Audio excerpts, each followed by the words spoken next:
this video, I will show you how to create a Lyft account and to get started on Lyft. So the first thing that you need to do is you need to download the app from the App Store or Google Play Store. And after you've done that, go ahead and click on the app, and then you will see at the bottom, Get Started. And before you get started, you can also select the language at the top. So if you want to change it to French or Spanish, you can go ahead and do that. But I'm just going to stick with English. And now I'm going to click on Get Started. You also need to allow your location services to use Lyft, because otherwise it is not possible to book taxis with this.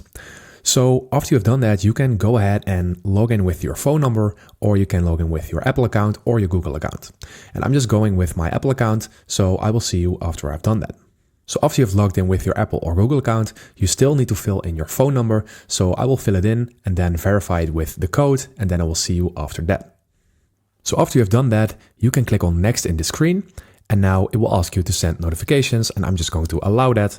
And now you can select a payment method that will be used when you book taxis. So you can use Apple Pay, credit card or debit card, PayPal, or you can pay with cash. And as you can see, you will only be charged after the ride. So I'm just going to fill in my payment method, and then I will be back with you. So in this screen, you can choose an avatar by clicking on the pencil icon at the top right. And you can also select your gender in here. So I'm just going to do that, and then I'm going to click on Save Profile. So right now we're set to ride. So we can right now click on Take Your First Ride at the bottom. So let's go ahead and do that. And in this screen, I can actually book rides when I click on Try Another Location, because rideshare is not available in my country yet.